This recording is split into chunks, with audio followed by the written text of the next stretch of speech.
Comme vous le savez, le CQPIF, c'est une formation qui est inscrite au RNCP, d'accord? C'est une formation reconnue et par l'État. Et donc, comme toute formation inscrite au RNCP, on peut utiliser de l'argent public pour financer sa formation. Et comme moyen de financer sa formation, on peut utiliser l'argent que l'on a sur son compte de formation, le fameux CPF. Alors, comment tu cumules de l'argent dessus, finalement? Voilà, alors le CPF, c'est toute personne qui travaille dans le privé, dans le public, récupère, enfin, ou gagne, je ne sais pas comment dire, cumule de l'argent. C'est 500 € par an. Et on peut cumuler normalement jusqu'à 2500 €. Okay. D'accord? À partir de 2500 €, ben, ça stagne et on garde cet argent. Ça n'augmente plus. Donc, c'est vrai que quand on arrive à ces sommes-là, ben, c'est intéressant de les utiliser ben, pour repartir à zéro et regagner de l'argent. Et c'est vrai qu'on est assez nombreux quand même à être quasiment à 2000 ou 2500 € et à ne pas les utiliser, et c'est dommage. Donc, cet argent, c'est un argent qui est à nous. Quand on est dans la fonction publique, c'est un petit peu différent. En général, c'est sous forme d'heures et pas sous forme d'argent. Et il faut aller voir son employeur ou son service des ressources humaines pour pouvoir savoir qu'est-ce qu'on a droit, comment, combien et comment l'utiliser. Mais si tu es dans le privé, là, ben, tu peux faire les démarches tout seul, en fait. D'accord, ok. Et donc, selon le type de salariat que tu as, si tu es fonctionnaire ou si tu es salarié privé, tu vas plutôt avoir on va dire, un quota spécifique par rapport à ton nombre d'heures ou à ta somme allouée à ta formation derrière. Pour les gens dans le privé, c'est 500 € par an et par salarié. Ça, c'est le truc classique, on va dire. Voilà.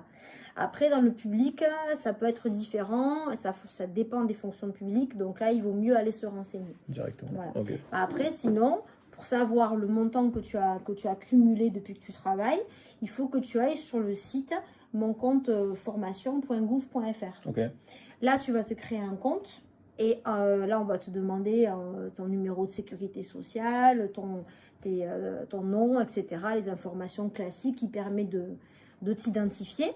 Et automatiquement, tu vas avoir le montant de tes droits. Donc ça, c'est bien, c'est immédiat. Donc le montant de tes droits. Et là, tu vas savoir, ben voilà, j'ai 1000 €, 2000 €, 2500 € sur mon compte. Et là, à partir du moment où tu as ça, ben, tu peux aller chercher sur le même site les formations que tu voudrais faire. Il y a toutes les formations? Enfin, est-ce qu'il y a justement... Non, il n'y a pas... C'est un petit peu un disclaimer, je connais la réponse, mais... C'est ça. Voilà. Est-ce qu'on peut vraiment trouver n'importe quelle formation? Non, on ne peut pas trouver n'importe quelle formation. On va trouver toutes les formations qui sont inscrites au RNCP. Le RNCP, c'est le Registre national des certifications professionnelles. Okay. Et tu as aussi toutes les formations qui sont inscrites au RS, le registre spécifique. Okay. Donc, ce sont des formations qui sont sérieuses, reconnues par l'État, qui pour certaines d'entre elles donnent des diplômes officiels, comme c'est le cas pour le CQP. Donc, en effet, ce n'est pas toutes les formations. Il y a aussi... les bilans de compétences qui peuvent être pris en charge. Tu as aussi maintenant certains permis de conduire, voilà, mais c'est pas toutes les formations. Voilà. Okay. Donc c'est pour ça qu'il faut que tu recherches sur le site du CPF pour voir si en effet la formation que tu veux, elle est finançable ou pas. D'accord. Voilà. Si tu la trouves pas, c'est qu'a priori, elle n'est pas financée. Il y a une des cases qui n'est pas cochée. C'est ça, c'est ça. Après, il faut aussi que tu te renseignes parce que tous les centres de formation ne sont pas forcément présents sur le site du CPF. D'accord. Ouais. C'est pas parce que tu es un organisme de formation que forcément tu vas être référencé sur ce site. Parce que ça demande une démarche spécifique. Et ça demande aussi une accréditation spécifique. Voilà. C'est toute une démarche pour un centre de formation pour pouvoir être présent sur le site du CPF et pour pouvoir proposer ces formations. Voilà. Ok. Est-ce qu'il y a une possibilité que ton centre de formation y soient à un moment donné et disparaissent? Ben oui, ça a été notre cas, puisque tu vois, nous, on a déménagé. Et quand on a déménagé, on a changé de numéro de SIRET, le dernier chiffre change. Et du coup, ben, on a perdu notre habilitation sur le site du CPF et on a dû tout recommencer pour pouvoir retrouver nos formations sur le compte CPF. Donc pendant plusieurs mois, ben, c'est vrai que Damalis n'était plus présent sur le CPF. Alors heureusement, ça y est, on a retrouvé notre présence sur le CPF, tout est à nouveau OK. Mais oui, ça peut arriver en effet, ouais. Ok, d'accord. Et est-ce qu'il y a on va dire, un quota d'heures par formation qui est minime ou maximisé? Non, en fait, c'est vraiment un montant qui t'est alloué. D'accord. Donc, ce qui va jouer, c'est le montant que tu as obtenu et ta capacité à financer le reste, en fait. Ok. Voilà. Ma question, peut-être c'était pas clair, je pense. Ma question, c'était est-ce que la formation en elle-même, Oui. elle doit avoir un quota d'heures minime ou maximal? À ma connaissance, non. Ok. À ma connaissance, non. Là, les nombres d'heures, si tu veux, ça va être plus si ta formation, elle est comme le CQP, c'est un diplôme avec un diplôme d'État. Donc forcément, il y a un nombre d'heures qui est demandé, mais par la personne qui certifie le diplôme au centre de formation. Quand tu fais du CQP, tu ne peux pas faire du CQP sans donner un certain nombre d'heures. Comme quand tu passes le bac ou une licence, tu as un certain nombre d'heures que tu dois avoir en cours pour pouvoir valider ta licence. Mais après, non, tu peux avoir des formations très courtes qui sont prises en charge par le CPF, comme des formations beaucoup plus longues. Ce qu'il faut, c'est qu'elles soient au RNCP ou au RS. C'est ça. Ok. Est-ce qu'il y a un rapport avec je recommence. Est-ce que la formation qu'on voudrait faire doit avoir un rapport avec le métier qu'on est déjà en train de faire? Pas du tout. Pas du tout. Tu peux vraiment le faire dans le cadre d'une reconversion professionnelle, justement parce que ben, tu vas voir quand tu vas faire ta recherche de formation et que tu vas vouloir t'inscrire à la formation que tu auras choisie, tu vas avoir un menu déroulant et on va te demander de dire ben, pourquoi tu choisis cette formation. Okay. Mais il n'y a pas de mauvaise réponse, c'est plus à visée statistique. Et en effet, on te dit ben, acquérir des compétences en lien avec mon métier, me reconvertir, faire autre chose, etc. Donc, en fait, tu peux très bien avoir un métier et puis te décider de faire autre chose et tu peux utiliser ton CPF. Ok, voilà. tu peux être charcutier et décider de devenir coach sportif. C'est ça, c'est l'intérêt de ce dispositif, c'est que ça marche pour la reconversion professionnelle. Et autre information importante, c'est que à partir du moment où la formation se fait en dehors de ton temps de travail, tu n'es pas obligé de prévenir ton employeur. Ok, d'accord. Ton employeur, tu n'es pas obligé de le prévenir pour faire ces démarches-là, pour t'inscrire à la formation. Tant que ce n'est pas sur ton temps de travail, tu n'es même pas obligé de le lui dire. D'accord, ok. Bien sûr, si c'est sur ton temps de travail, il va falloir un minimum il va falloir lui expliquer pourquoi tu n'es pas là. Ça, c'est clair. Et justement, en parlant de ça, c'est quoi les différents plannings possibles pour une formation? Est-ce que n'importe quel organisme de formation peut choisir son planning ou c'est... D'accord. Ouais, les plannings sont libres. Ce qui n'est pas libre, c'est le nombre d'heures, si tu veux, que tu dois faire. Pour un CQP, tu dois avoir 265 heures de cours qui sont réparties en fonction des différentes unités d'enseignement.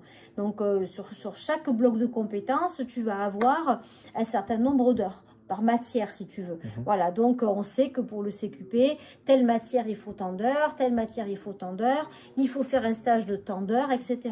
Donc ça, c'est formaté. Mais après, tu peux, ce qu'on appelle un ruban pédagogique, donc la façon dont tu découpes ta formation, ça, chaque centre de formation le fait comme il veut. Le tout, c'est qu'au final, ben, toi, tu es ton comptant, tu es tes 265 heures de cours. Voilà. D'accord. Et chez Damalis, comment est-ce qu'on a réglementé tout ça? Comment est-ce qu'on a peaufiné tout? Alors nous, sur le ruban pédagogique, on a choisi de faire le CQP sur 6 mois et de condenser les périodes de présentiel. Parce que le CQP, il y a une partie des cours qui se fait en présentiel, une partie en distanciel. Donc nous, on a choisi de faire des semaines entières Comme ça permet à des gens qui travaillent éventuellement poser des congés, de se libérer sur 1 semaine, 2 semaines, et après d'être tranquille pour pouvoir avoir un travail à côté, pour pouvoir faire leur stage ou pour faire autre chose. Ok ? Parce que quand tu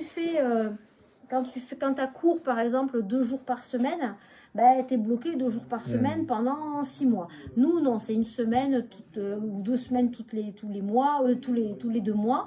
Mais c'est des gros blocus, mais des blocus, voilà, tu as 3 regroupements en fait sur 6 mois. C'est centralisé, on a vraiment fait en sorte que ce soit le plus regroupé possible. Voilà, d'accord. C'est ça. On va parler du nerf de la guerre. Oui.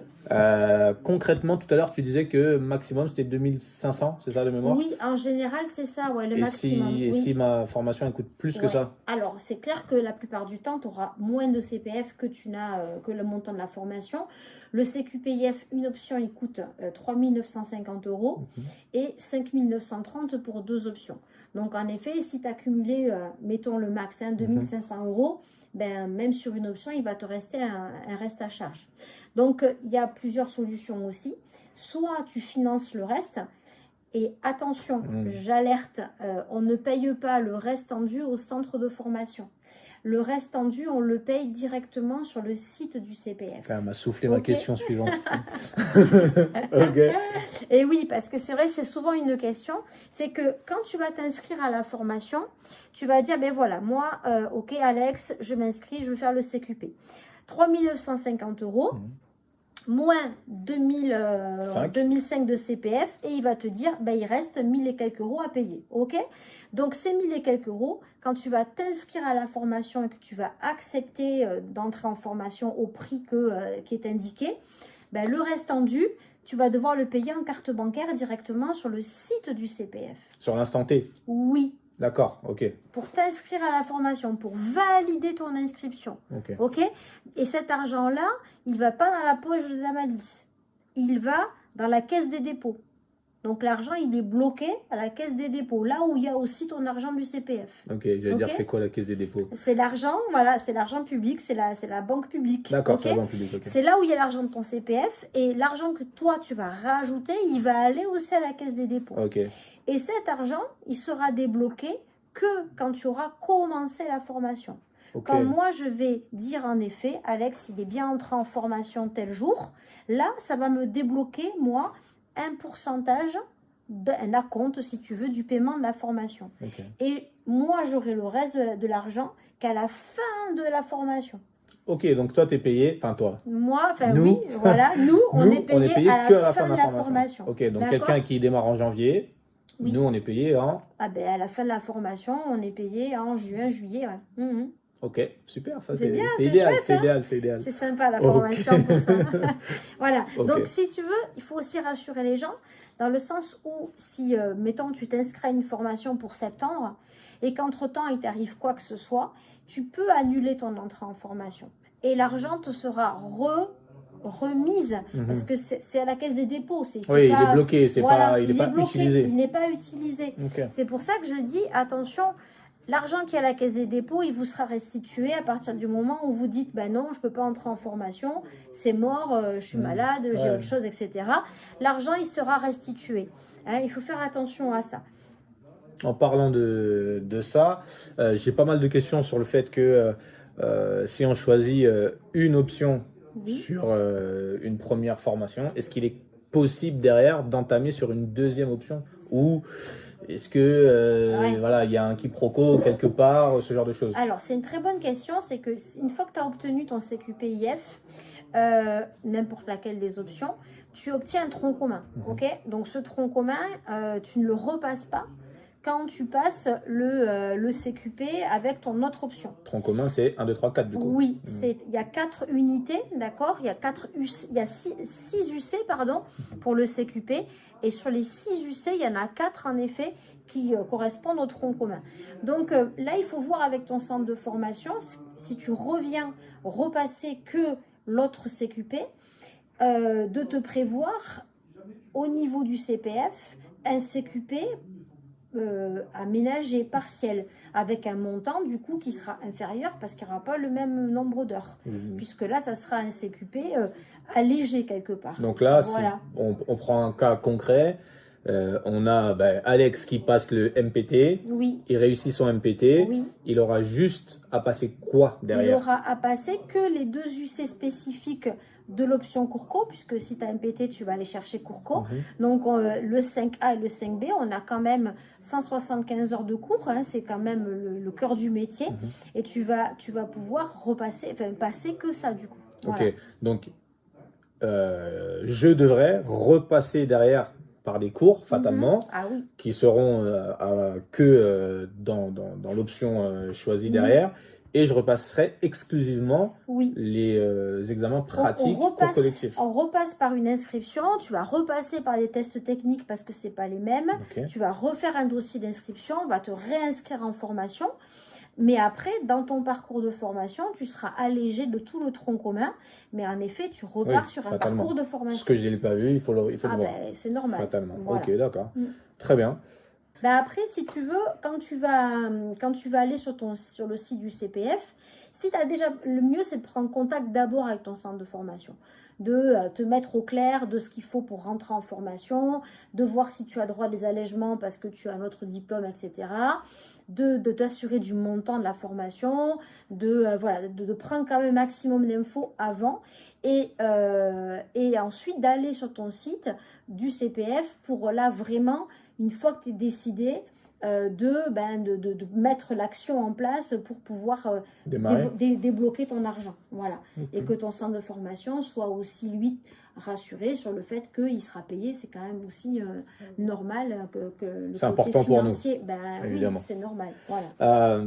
Dans ce cas de figure-là, est-ce que c'est pas plus... Enfin, est-ce qu'il y aurait une prédominance à préférer faire... les deux, ou de commencer par un, ou c'est vraiment selon le type de profil? Qu'est-ce que tu en penses, toi? Pour moi, il faut se poser la question si on s'accorde du temps pour faire sa formation. Moi, j'encourage les gens à faire les 2 options d'emblée. Pourquoi? Parce que c'est plus facile de monter un seul et même dossier de financement, surtout si tu as un financeur qui rentre en compte. On ne s'en rend pas compte quand on est de l'autre côté. Mais on s'en rend pas compte. Voilà, parce que pour faire des dossiers de financement, c'est beaucoup plus facile d'en faire qu'un que d'en faire 2 à la suite. Là, au moins, tu en fais un gros d'un coup, et une fois que c'est OK, c'est OK. Il faut savoir qu'à partir du moment où vous êtes chez Pôle emploi, que vous êtes demandeur d'emploi, et que vous voulez vous faire financer une formation, votre conseiller Pôle emploi, il va toujours vous demander est-ce que vous avez du CPF. Et si vous avez du CPF, il va vous demander de le débloquer. Ça, c'est obligé, d'accord? C'est normal, si vous avez de l'argent, vous devez participer au financement de votre formation. Donc, il va vous demander de participer et lui, il va monter, un dossier pour abonder, pour rajouter le restant dû, de manière à ce que vous ne payiez pas le reste, d'accord? Et c'est quand même beaucoup plus facile de le faire une fois que de le faire 2. Ah ok, j'ai fait une option, finalement je me rends compte que j'aurais dû faire les 2. C'est toujours compliqué. Il y a des refus quelque part oui, très souvent? Ah oui, ça c'est sûr. On peut avoir un accord pour un et puis le deuxième refusé. Et le deuxième refusé, ça c'est sûr. Donc si vous avez un doute, à moins que... n'hésitez pas aussi à nous demander à nous des conseils par rapport à votre parcours pour savoir quelle option est la mieux pour vous en fonction de votre projet professionnel. En termes d'employabilité, il n'y a pas photo, c'est la double option qui prédomine. Oui, ça c'est clair. En termes d'employabilité, un employeur, plus vous serez polyvalent et plus vous serez attrayant. Donc, forcément, il va choisir quelqu'un qui aura une double option. Le problème, c'est que si vous faites qu'une option, vous serez forcément limité dans votre champ d'action. Et qu'à un moment donné, ça va toujours coincer. Voilà, si je fais que MPT, je vais me faire embaucher par une salle de remise en forme. J'ai un collègue qui est absent, qui est malade, je ne peux pas le remplacer sur un cours de fitness, quel qu'il soit. Même un cours de fitness que je serais capable de faire. Même body bar, un body pump. renforcement musculaire, n'importe quoi, je suis tout à fait capable de le faire. Je n'ai pas le diplôme, je ne peux pas le faire. et inversement aussi. Je fais que du court-co, j'ai un collègue qui n'est pas là, je dois surveiller le plateau muscu, juste surveiller, normalement, j'ai pas le droit. Également, c'est pas possible. Voilà. Donc, un employeur, il va pas s'embêter, il va pas se dire, ah mince, alors attends, j'ai un tel qui est là, mais lui, il peut pas faire ça. Il va prendre quelqu'un qui a la double option, comme ça, il sait au moins que, il est tranquille. Voilà.